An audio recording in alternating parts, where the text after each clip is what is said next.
Hello and welcome to Sessions with Judith John. A very happy new year to all of you. In today's session, we're going to see the lesson from Vistas, Should Wizard Hit Mommy? Before we go into the lesson, let's just check on the author because that has a lot to do with what the lesson is about. The very title, Should Wizard Hit Mommy, will be discussed soon after this introduction to the author. Why are we talking about the author John Updike? John Updike, whose full name is John Updike, you can see the details on the screen that he is from the US, right? An American writer. So the story you'll see is all about that, the American way of life. And whose way of life? The middle class. In every part of the world, wherever we go, the middle class forms the major part of what society is about. The rich are very less, and the poor are also less in number. But the middle class, they form what the larger part of society is. So here we have this author, John Updike, who writes about the life of the American small town middle class family and their life and struggles. Along with this, he has interwoven a lot of other nuances which we will be talking about. So let's go ahead. Should Wizards Hit Mommy by John Updike. If you look at the very title, the title is a question. Should wizard hit mommy? If I ask you, the instant answer will be no. Because we have always been taught that it's mommy, mommy cannot be hit. Or mother, especially here, no, all over the world, of course, you can see mother and the place given to the mother. Although what happens in reality with some is different. But on the whole, a general picture of mother is someone to be respected, honored, and we don't want to hurt her. Should wizard hit mommy? Who is the wizard? I think all of us surely know about what the wizard is. We grew up listening to a lot of stories in the primary school about the wizard with his magic wand and how he can just do anything with one small slogan that he is going to say. So, if we talk about the theme of the story here, the author so nicely leaves it as a question for the reader to decipher.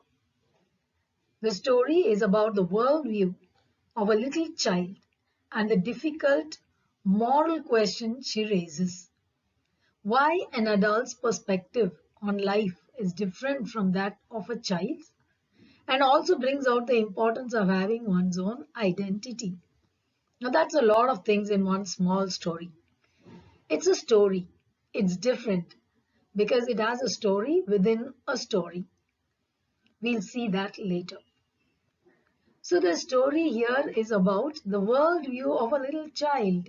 What does a little child know? Does she know what are the moral values? How are we to teach her? What is an adult's perspective? It's totally different surely from that of a child. Child doesn't have that much of exposure. And then he is trying to teach this little child about having one's own identity. It's in the form of a question, I said, the title, which raises the moral and ethical issues that we are going to talk about. The story depicts a conflict of viewpoints between adults and children, a challenge to parental authority. This is a forever topic. We have always seen parents and children. There are a lot of issues. They don't go off all that smooth. There are differences in opinion, and always children look at parents from an old time, and parents think of the new generation as the next generation who don't have enough values. Now, if we look at the backdrop, it is a realistic but subtle depiction of the American small town middle class. Protestant is one section of Christianity. Creating a picture of the difficulties of the middle class parent and the difficulties of parenting. It's a big question. Parenting can never be taught anywhere completely. Even though there are 100 workshops held or a lot of training done, no one can have a full-time training on how to do parenting because every child is unique, every parent is unique and different, and parenting styles that each one feels is right they adopt, and the child may not feel the same about it. Therefore, the differences. What is the value or the message that the author is going to convey through this story? Develop the feeling of concern for parents. With all the differences and whatever problems, we have to develop this feeling of concern for parents. Whatever problems a middle class family faces, you will also learn to tell a story. Storytelling is an art. It's very interesting. So you can go ahead. There are two stories here, one within another. Realize the importance of parents in your life and the importance of saving your own identity. All of us look for it. I have my own identity and each one has his or her own. Okay. Now if we look at the story itself, okay, let's go directly into the characters over here. I've given it here in two blocks. Why? Because one is the story where the first part, the first half of the slide, if you look at, it's Jack who is the father, Claire who is the mother, Joan is their 4-year-old daughter, and Bobby, their 2-year-old son. So this is the family. And there is one more thing to add to this, that Claire now is pregnant with the third child. That's a normal family there. You can see father, mother, 2 children. Third one, of course, she is carrying. So I've tried to put some kind of similar pictures to just give you an idea of what it is like. These are used only for representational purpose, so not really the pictures as such. The characters here, now why have I put the other half, I'll just tell you. Now it's a very normal story where, parenting, and as part of parenting, the father or mother or even grandparents sit to tell stories to the children, usually during bedtime to put them to sleep, or even in the noon time or evening time when they have time to sit, and storytelling is part of every family, I feel, where the elders usually tell the stories, small ones listen. Now when little Joan, in the story you'll see the short form used of her name Jo, as they call her, but Joan. So Joan is the 4-year-old child. If you have observed little children, when they are very small, they listen to everything. When they are around 4 years old, they'll start asking a lot of questions. Their mind is filled with questions. Before you finish one sentence, they'll have 3 questions in a line. So Joan is at this age. Now Jack, every time to put her to sleep, tells a story. His story is also very simple. I'll go down to that. It's always there is a Roger skunk. That is the other half of the slide you can see where I've shown the characters in the story that Jack tells Claire, and it's like Roger skunk. Okay, there is a Roger skunk. This time a skunk, it could be a Roger fish, a Roger squirrel. Every day he chooses a different animal. And then there is, of course, the mother and the father of that animal that he chooses. Then there is a wise old owl and then the wizard. Now this is a very common general story that we tell little children. Okay. So there is a father, mother and a little one. There is some problem that comes. And the problem solver is the wise old owl. Wise old owl will tell the little problems, whatever problem the little one is facing. And the wizard with his magic wand will put it right. So this is the story that he usually tells. I tried to put here the pictures of skunk. All right, we'll go into that later. And then the wizard over there with his magic wand. So this is, for now, this is the, you know, base on which the story is built. The characters, the main characters, the characters Jack, Claire, and John, with Bobby, who is just mentioned in the story and has no role to play. And then the story that he tells his little child. So let's go into the story. A closer look at the story. So Jack with his wife Claire and their middle class family life. Now, if you look at the middle class, they don't have enough. It's always just, they struggle to make ends meet.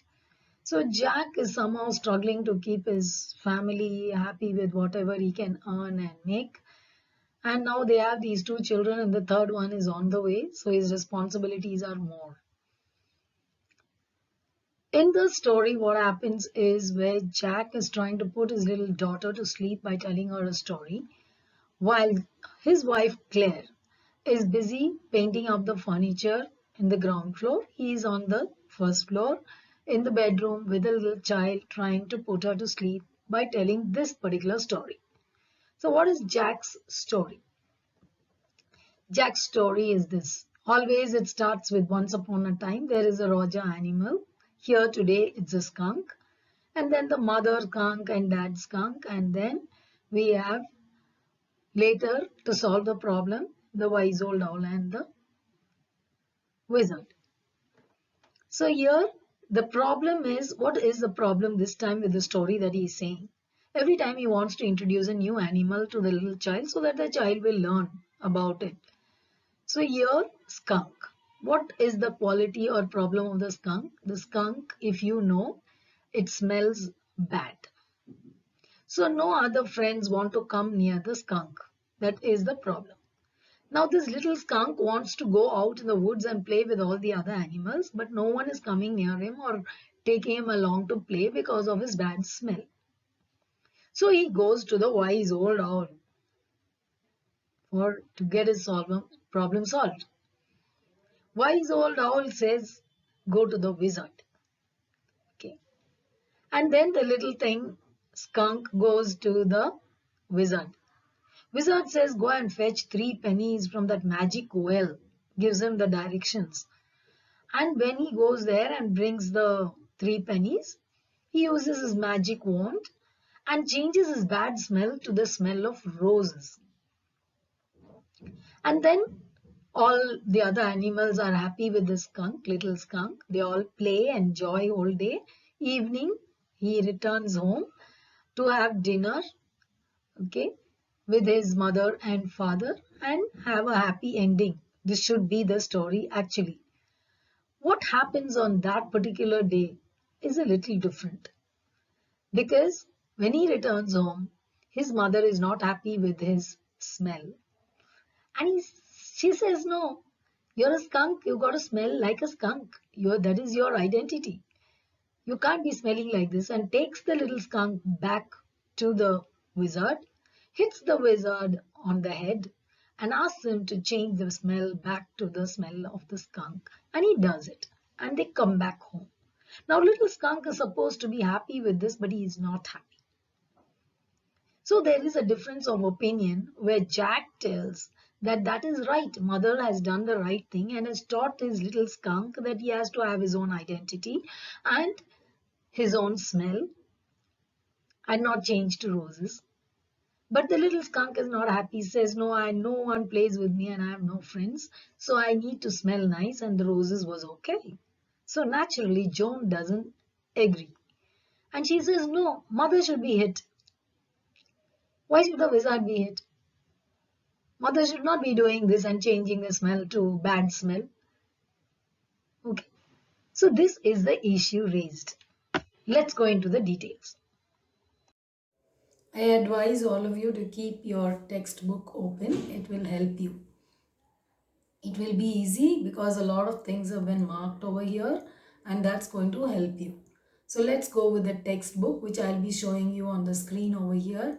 Please focus on that and also keep your textbook open so you can mark all the important things which is required for your exam and what you really need to know about the lesson. So we are going with Should Wizard It Mommy. We know the rough idea of the story, but your exam questions are not going to be about the rough idea you have of your story. So we'll go into the other important points as given in the text.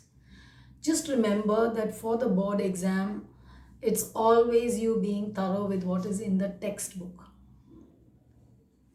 So the whole story here raises the very title, the question, should wizard hit mommy?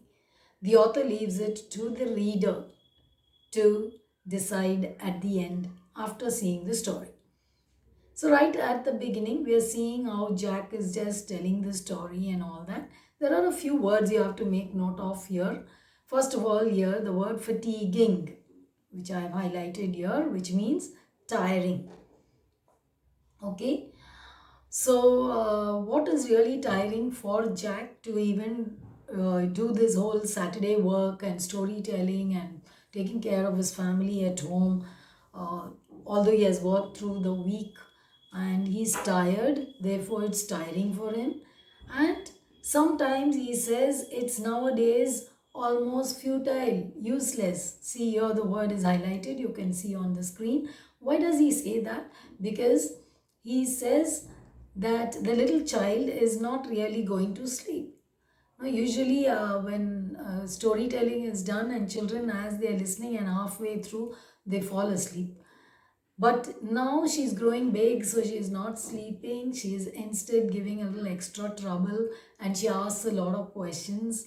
And so it's really futile, is the word used over here. Okay. And as they're going about telling the story, you'll see the emotions that both of them go through. Jack, on the one hand, is now and then thinks of his mother, okay, and the way he was brought up. So there is a little bit of flashback on that, and also he compares his little daughter's movements to his wife, that she is like her mother, even her eyes and looks and fake behavior which he mentions that is like his her mother. Okay, so here we have the word sifting. What is that sifting? It's shaking or moving because he's trying to keep it's afternoon time. He wants the child to sleep so that he can go down and help his wife do some work, but the little child is not going to sleep, so he has drawn the curtains to block the sunlight coming in to make it feel like it's night and dark and she will go to sleep. So the sifting here is about the curtains.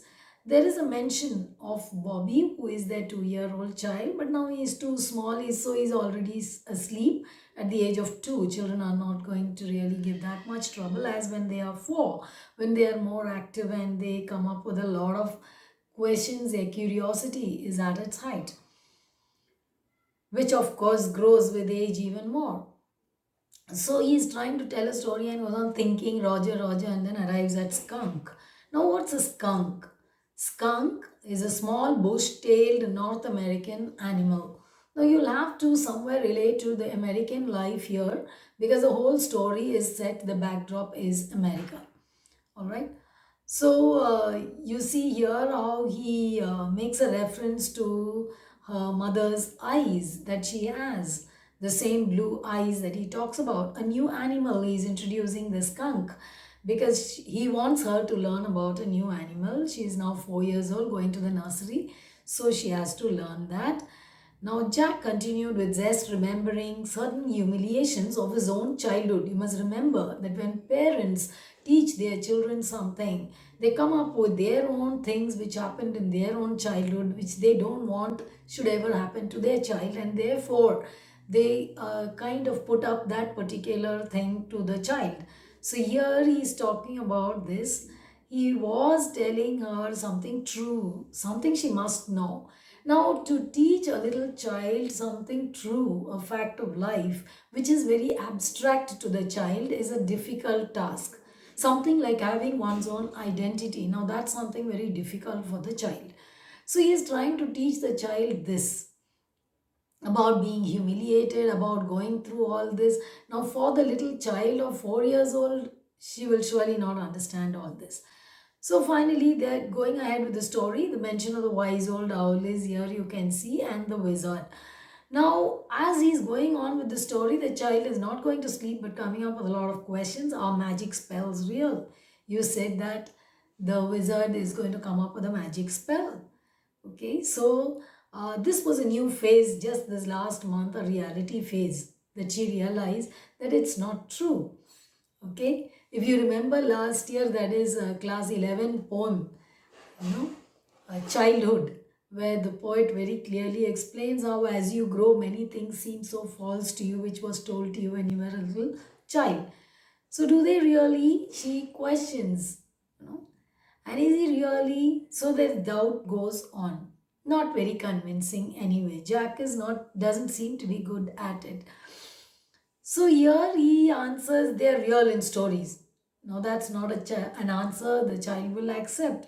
But he says that curtly, means quite rudely and abruptly. Now stop that, we'll move on. That's what he means. Now he uses words like creek, and then the child is not able to understand and then questions what's a creek. Okay, and then he says it's a little river. So here and there he has to stop, and the questions are more. That's the curiosity in the little child. Okay, and here you can see the word clenched, which means in the tight grip of. Okay, in the tight grip of what? Now she, all right, is a little child, and you can see the infantile thrill with which she listens to the story and questions with all her curiosity. Now you can see the word scrunching. Scrunching means crushing or crumping. His face, he tries to create an expression on his face, like, to make it so real, and the feelings of the story, which is meant for an interval. Rumi says that is tears, water coming from the eyes. Interval Rumi is the crying kind of. He wanted to give that effect. So the whining sound through the eyes he tries to create. So he's trying to make it very interesting with all his expressions, but the child doesn't seem to be satisfied. So now they are going to the wizard. The little one has gone to the wizard. The wizard rummaged around. What is rummaged? Search unsystematically or haphazardly and finds something. Okay, finds a magic wand. So the wizard is not supposed to be a very organized creature. Just everything left everywhere and somehow finds. And then there you can see how the chant, the chant that he says, and then um, how he paused here as a rapt expression. What is rapt? Engrossed in doing it. And there he can see how this little child, he says he recognizes his wife feigning pleasure at cocktail parties. Now tell me, if you're really attending parties, what do people usually do there? They're never their genuine self. They're so false, so fake, with a lot of, outright lies. Oh, you look gorgeous and this and that and smiling, and even if they are not fine, they say, yes, I'm fine. So all these kind of things is just feigning, and feigning is, yeah, false show, pretending to be in parties. Usually when people go for parties, they're never themselves. So his wife does that, and he can recall that when he looks at his child here, that she is like her mother. So the bitter feelings that come into Jack actually as he is narrating the story. Claire shouldn't move heavy things. Of course, who is Claire? His wife. And he shouldn't be moving heavy things. But he can hear the furniture being pushed and all that. Why? Because she is painting and trying to. She's 6 months pregnant and she should not be doing all this work. But he's not able to leave this little child here and go and attend to his wife or what work she's doing. He has to put this little child to sleep and trying his best, of course, but he feels that he's not good at it. Okay, so as he's going on, he says that they all play so many games, and he mentions, see here you can see some games mentioned, baseball and football and basketball and all those, and then he says pick up sticks. Now the child stops and asks, what's pick up sticks? So again, the child is not so much of curiosity. She goes on asking a lot of questions. Jack didn't like women when they took anything for granted. He liked them apprehensive, hanging on his words. So this is again whatever Jack feels, he's passing on to his little child, and he's seeing that in his child. All his feelings, all his hurt, he's been passing on to his child. Her hands skittered off into the underbrush. Now here also you can see to move or run rapidly under her hair. Here he refers to underbrush is just that, or it's underbrush is just thick part of the, so like this, maybe just a movement. Okay, through her hair, which is actually underbrush is thick bushes and plants and things like that. Okay, so here she loved him very much. Okay, he mentions the mother loves the little skunk, her son, very much. Okay, and then he uses the word eventually. Now the child cannot understand the word eventually at all, and she can't even pronounce. She asks, what is this eventuality? That is eventually. I have tried to put a line there to show that that's a word. And of course, Jack stops to explain and says it means in a little while. All right, in a little while. Okay, so she responds, that was a stupid mommy. All right. So Jack isn't very happy with these kind of comments, and he was defending his own mother to her. So his feelings that his mother, whatever she has taught him, and he's trying to pass on that. So he's trying to teach the child, no, mother cannot be hit. All right, you can't say mother stupid. All right. Hey, get under the covers and fall fast asleep. Bobby's asleep. He's trying to say all this. He's getting fed up. He wants to go down. So he just pushes the child in, covers everything, and says, come on now, go to sleep. No more can he tolerate. But he's lost his patience. He's moving out. The point is that the little skunk loved his mummy more than he loved all the other little animals, and she knew what was right. Now that's a big line over there. The little child knowing what is right and what is wrong. How will the child know what is right? According to the child, playing with friends is important. Having a nice smell is very important. If you look at, he leaves a child there and goes down. And again, there's a lot of unpleasant feeling in him. While narrating the story, also he had a lot of unpleasant feelings. He couldn't really put his child to sleep. He couldn't satisfy her with the answers that she was asking for. And now here with his wife, who was there in a maternity smock. What is a maternity smock? It's a long, loose shirt dress. Okay. Then he really loses his temper and says, Joan, shall I come up there and spank you? Because he can hear that she has not gone to sleep and she's kicking on the bed. And she keeps shouting that she wants to change the end of the story. At this moment, you will see in the last paragraph how the author ends it by saying he felt caught in an ugly middle position. And though he as well felt his wife's presence in the cage with him, he did not want to speak with her, work with her, touch her, anything. When does one get into such a feeling? That he feels, I'm not able to really earn enough for my family. I'm not able to be a good husband. I'm not helping my wife or taking care of her. I'm not able to be a good father here and put my child to sleep or answer the kind of questions. So he feels that's why it's an ugly middle position, where most of the middle class families you'll see this happening, that the father being finding himself in a position he knows, and the pain is in him, that he's not able to give enough for his children, for his wife, for his family, for himself. So he as such is losing his own identity in the whole process. So this is what happens in the story. So let's quickly go with the questions before we move on to a little bit of analysis on the story. What is the moral issue that the story raises? It's about having one's own identity, one's own individuality and uniqueness, and preserving that. How does Joe want the story to end and why?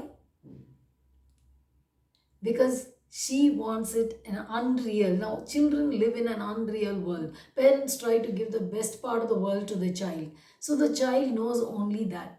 There is no ugliness in the world of children. Everything is so nice and cozy because the parents try to make it so cozy and nice for them. So they don't have a taste of the real world at all.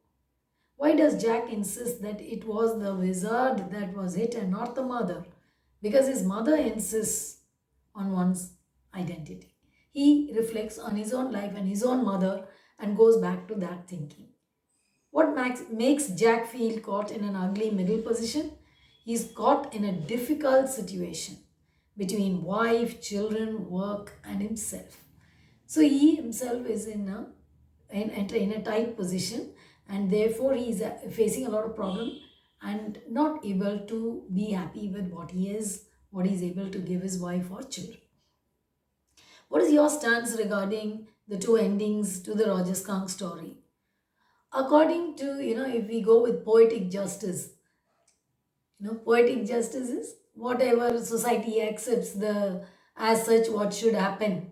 All right, moral behavior. So going by that, Jack's ending is apt. That mother cannot be hit, wizard should be hit, skunk should smell like a skunk, cannot smell like roses.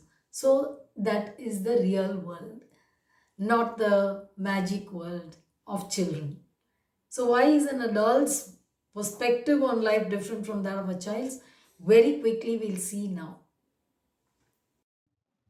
So here's the analysis of the story. I've put it here very clearly in three columns that you can see. The first part is the adult's view of the world. That's as per what Jack is going to see. Now, according to Jack, what is Jack's view? It's very realistic.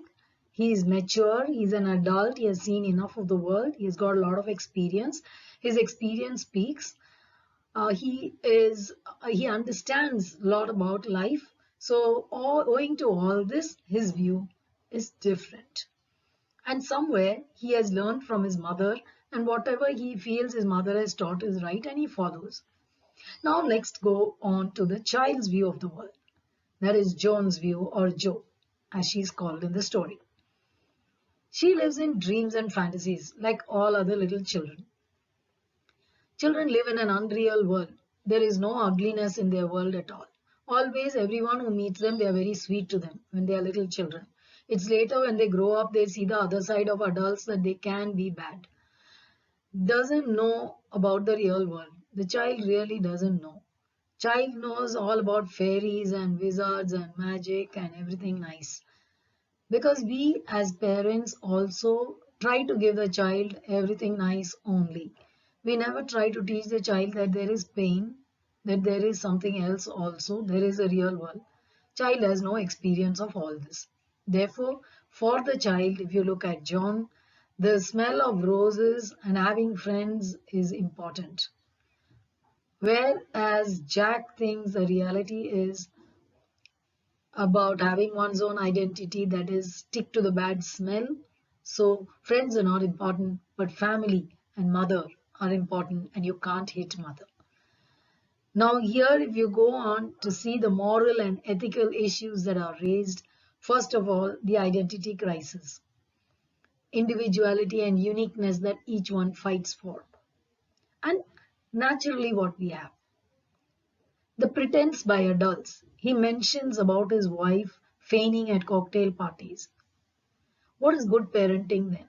He finds himself failing as a parent as he is trying to put his child to sleep or even answer her questions, which he is not satisfied with.